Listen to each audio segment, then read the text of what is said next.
r/AskReddit. Teachers, what is the worst experience you have had with a student's parent? I worked as an English teacher in Korea. I had a good rapport with students and enjoyed every age group. I have had troublemakers, but I think the worst is when the parent and the boss are both against you. I had a new student in. Day 1 was awful. He punched a kid in the face within 5 minutes of joining. The mother laughed nervously from an observation window and waved to the kid. I have handled kids punching before. He was young, 6 years old. He did not listen to the Korean teachers either. I took him from the table where the children were and he laughed and ran back to the kid again. He did not hit, but grabbed books from other students, etc. We got through class after patience and the other kids kind of telling him to sit down. Day 2, no mom this time. Absolutely quiet, sleeping. I had to wake him up. Threw a book. Other kids were upset with him. Normal misbehavior that might happen in a classroom full of unruly kids, but just one kid, him. Day 3, pulling a kid's hair. Running around a table when I moved him away from other kids. Mother laughing as if funny, and now he laughs at me as I get forceful and tell him he cannot act up in class and then spits in my face. I wipe it off and continue to tell him it is not okay. He turns and looks at the other kids and spits again, this time in my eye. I walk him out to his mother, smiling nervously. I'm unhinged inside, but I'm cool and collected. She speaks English relatively well. I say, under no circumstances can he come into class and hurt other kids or spit at me or the students. She says, he does not understand you.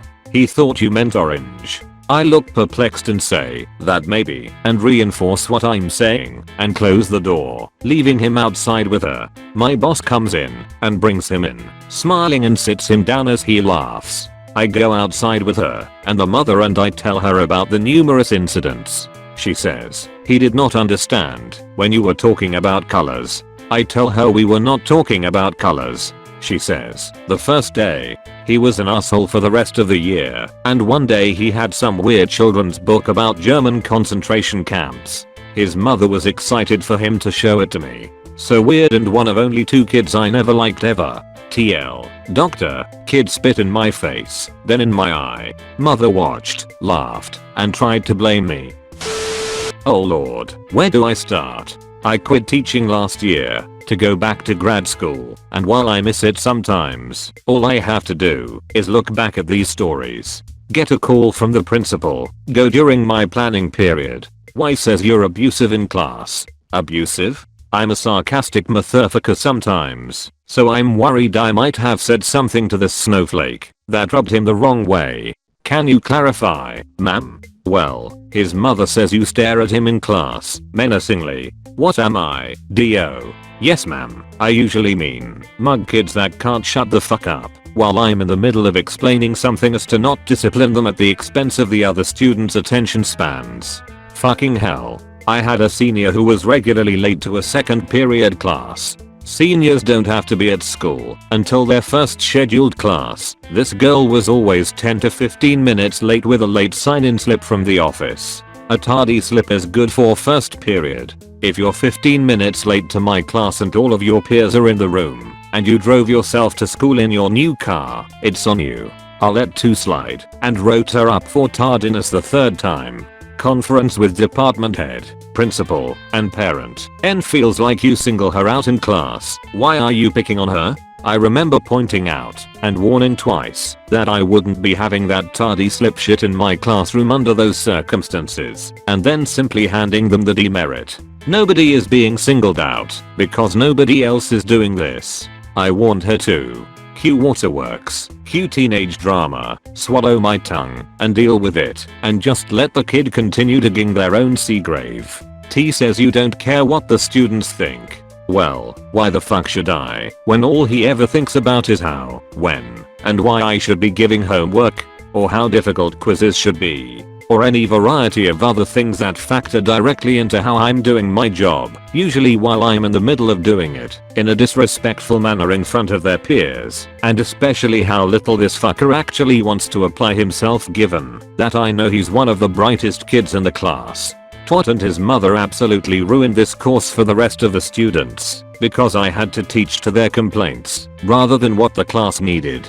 I can't think of all the demeaning and disrespectful things Mama Twat had to say to my face in front of my direct superiors, but goddamn, most of it involved negative comments regarding my age and openness to suggestions. Look, when either you or your kid have taught this class ever, come give me all the suggestions you have and I'll take them all. Until then, I trust my 3 years of experience more than your brat's laziness. You don't see me telling you how to sell health insurance, especially considering how you almost cost me being on my parents' insurance my first day here. Yes, this parent administered the school health insurance in one way or another. Yes, they were extremely wrong and extremely confident in the fact that Obama meant I couldn't be on my parents' plan. I'm a student, but here's what I recollect from my mother's interactions with my foreign language teacher. Step 1. I get bad grades in the class. Please keep in mind that the bad grade in question is a high C, which is not ideal and something I'm still ashamed about and is beneath the A standard my mother sets for me. A year later, she has lowered her standards. They now stand at a high B, but only because I'm taking 7 app courses. Step 2. Mom sees said grade online. I come home, she berates me, all like, is it a mistake? Did you forget to turn the assignment in? Are you sure you didn't forget? Of course, I come up with the worst response. Which grade? Please show me on the online grad book so I know which assignment you're talking about. She never names the assignment, just the weight, so all I know at this is she's crazy about a test. She gets mad again that I don't check my own grades often enough. Turns out it was a speaking test. Time to be honest, I was really bad at this class. I had managed to keep a high B in this class and balance it with an A+ in another class. Foreign language isn't my thing, but I needed the credit to graduate under my current plan. Step 3. Mom emails teacher about it. Asks for tutorials. It's all civil. For now. Step 4. I attend tutorials, which I should have done earlier. The teacher has a hard enough time getting all the information through in class, and I really felt the tutorials help. I'm still so thankful to my teacher for this. However, it wasn't enough to bring my grade up, and I made a mid-B on the next test, and then a C-. It was my fault. I didn't study for the test as I had to others, but to be honest, the FL grade was much more important, and I should be better at time management. Step 5. Mom calls other moms and discovers that the teachers of the FL course are unfair and cruel. Emails teacher again while CCing admin in an attempt to get FL teacher fired. Ends with my mother getting into a one-on-one meeting with the teacher.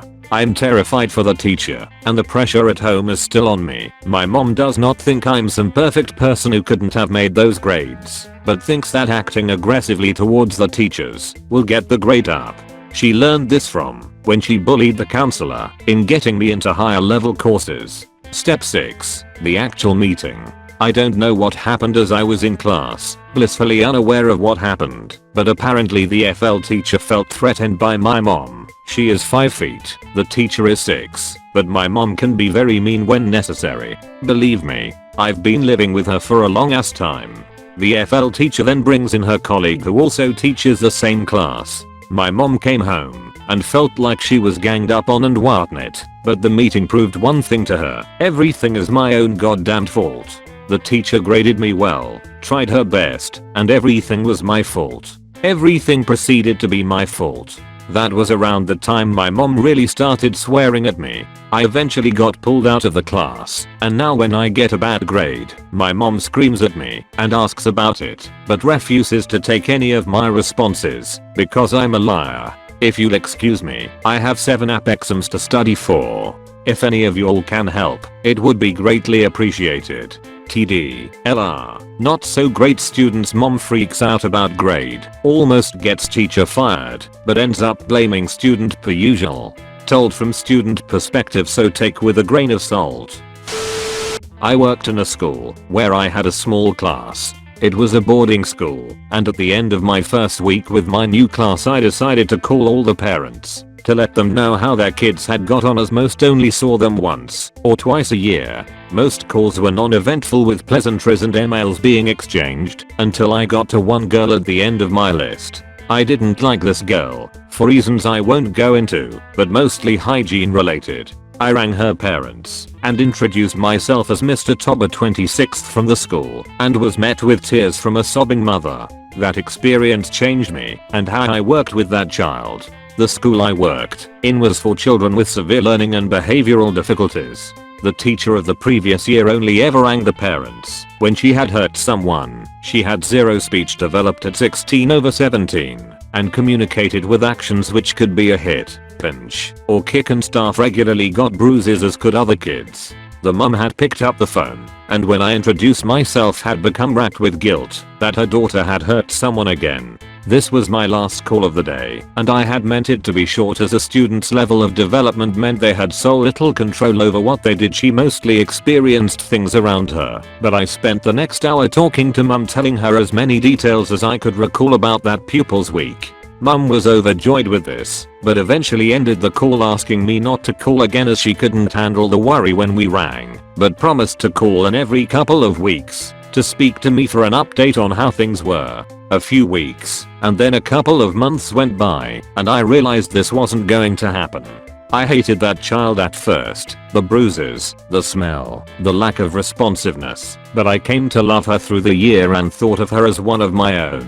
I was always first in line to volunteer for overtime on the residential side when she needed help, as I knew that people weren't fond and didn't have the patience for her. The next time I heard from mum was at the pupil's end of year review. Horrible experience of the parent. I mean, I get it. I really do. It must be hard. But this girl had a shortened life expectancy for medical reasons, and it was her daughter. I just don't know if I could be like that. I used to substitute teach and often had long-term assignments. My most heartbreaking experience was when I subbed for about 6 months for a middle school math teacher. I thought it was going to be awesome because it was at my favorite school and the 8th grade class I had really bonded with. When I started subbing, they were in 6th, so we kind of grew together. I got to see them go from the tail end of being little kids to being big kids, and they really latched onto me and liked me. Also, I was planning to get my teaching certification in middle school math, so a long-term in math would be good teaching experience for me. Anyway, as a long-term sub, I had to do everything the regular teacher had to do, including grades. By the end of the year I had several students failing, which is common in inner city schools, but I was just heartbroken because I had taught the material and was really bonded with these kids, right? And I was still kind of naive and thought, if only I knew some savior trick like James Edward Olmos or Michelle Pfeiffer or Sidney Poitier, you know, like in those teacher savior movies, then I too could save these kids. Humph. So I knuckled down and got all of the failing kids up to at least passing, except for this one girl. I talked to the regular teacher and the principal, and they said it was up to me. I could give her extra credit to do if I wanted to get her to at least a D, but if not, she was going to fail. Silly me. I actually put together a packet of work for this girl to do, gave up my lunch so she could come sit with me and we'd do the work together, offered before school and after school. Nothing. She'd never show. I told her, I'm going to call your mom if you don't get this work done. She said, so what? My mama don't care. So I called her mom.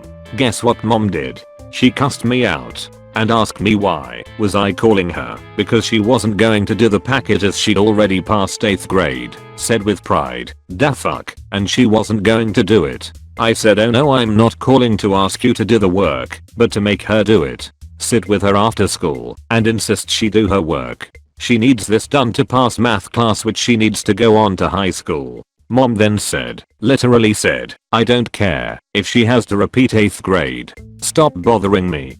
Don't king call here no more. Then hung up on me. Girl never did the packet. I had to fail her. She also failed a few other classes. The principal had to retain her. But guess what? The district overturned the retention and passed her on to high school anyway. Well, it was just a heartbreaking experience all around. IDK if another year in 8th grade would have helped any, but she was not ready to do high school work at all and dropped out after 10th grade. Last I heard from other students, I never friended them on Facebook or anything, but they would message me from time to time. She had 2 kids, one in 9th grade and one after she dropped out.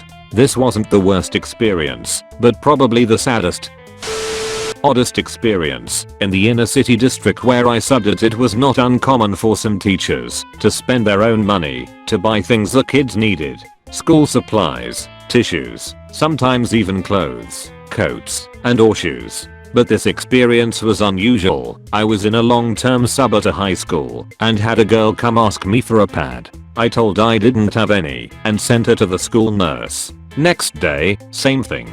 I told her you have to remember to bring your own and sent her again to the school nurse. Next day, again. The girl then told me that Mrs. Regular Teacher usually gave her pads. I said, oh well, I'm not able to do that. You'll have to go to the nurse again. And when you get home, ask your mom to buy you some pads. She said okay, and I thought that was the end of it.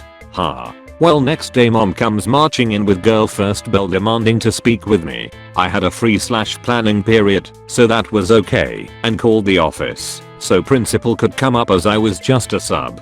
Principal came. Mom goes off about how he had to make me buy her daughter pads. My face was like O_O, and I said, excuse me, ma'am, that is your responsibility. The principal said this too, and also that just because Mrs. Regular Teacher bought pads doesn't mean that subs or anyone else was obligated to do so. Mom then said that since the school provided toilet paper at school, they had to provide pads at school too.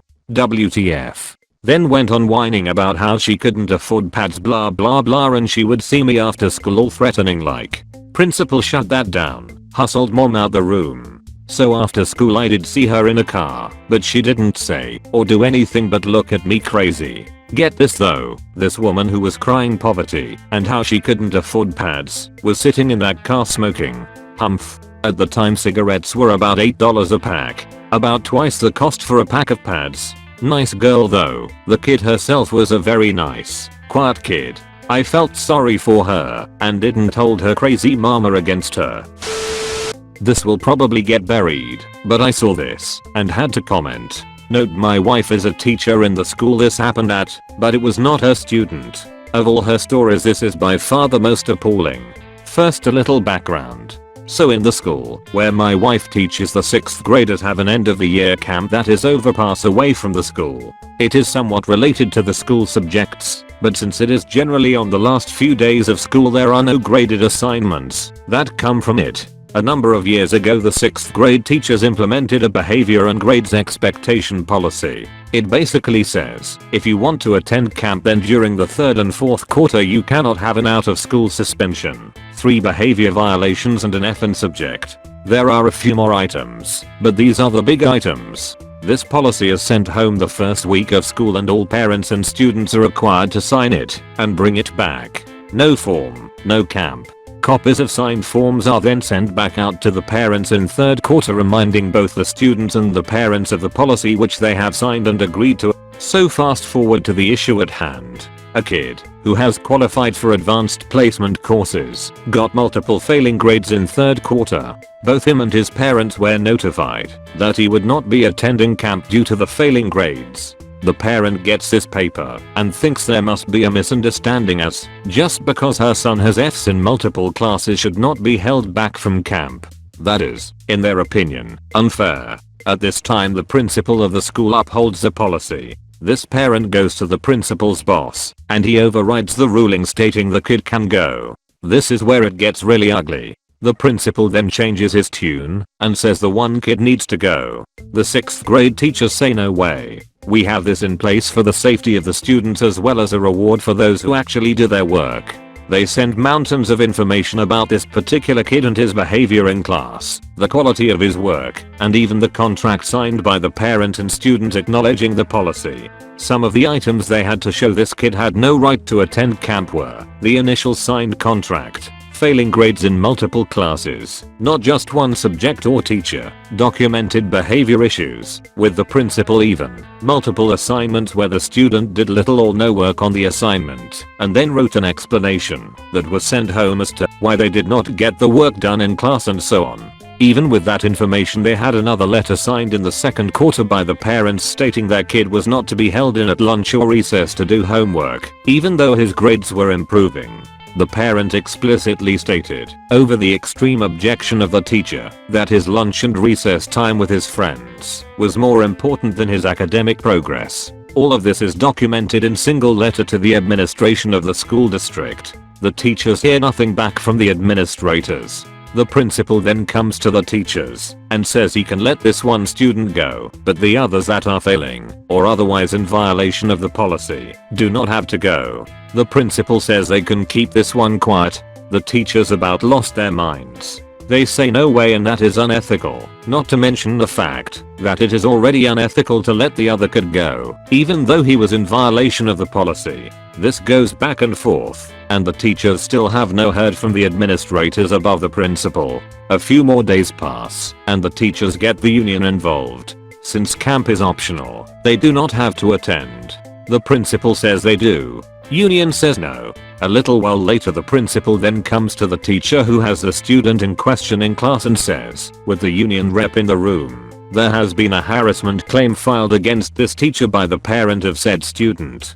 Post-meeting, the teacher calls her personal attorney and the union. Both say the student must be removed from her class. The possible legal issues are mounting so fast it is hard to stop them. The principal refuses and then backtracks, saying it wasn't really a harassment claim as much as it was a suggestion and potential harassment claim, but not an official one yet. But wait, it gets better, as the teachers have not yet heard from the administration at all. The parent sends an email to the principal and the school district administration, both the principal's boss and the boss of the principal. Parts of this email are sent to teacher. Apparently this teacher has grading policy in 3rd/4th quarter that states every day a paper is late it loses 10% of its maximum value.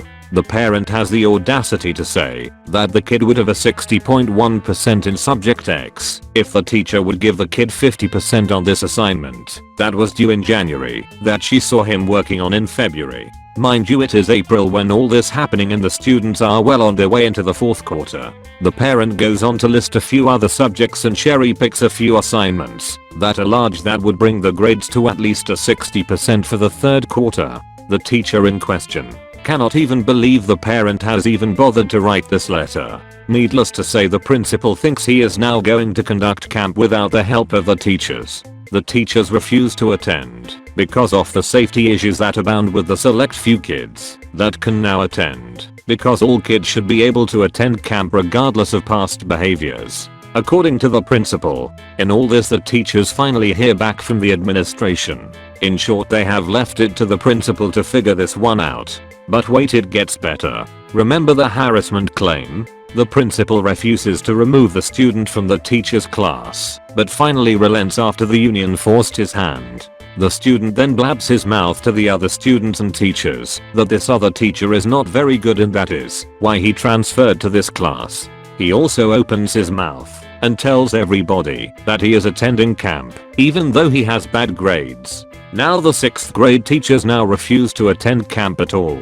They drafted an official letter with the union backing it, listing the reasons they are not attending. Since the principal is not sure how camp is done and has done nothing to prepare for camp, he is asking multiple times a day and week for their help. The principal now has to get a letter out to the parents explaining why the teachers are not attending. The principal quite literally tells one teacher the letter to parents will state that this particular teacher is not attending for health reasons, which is an outright lie. Oh, this got the 6th grade teachers fired up. They officially requested, via the union, a copy of the letter that is going to parents before it is sent out. This letter has not yet been completed. In all this time, a few parents have gotten wind of the situation and are extremely pissed. Some are threatening to go to the school board, the superintendent and so on. It is all the 6th grade teachers can do, keep them back.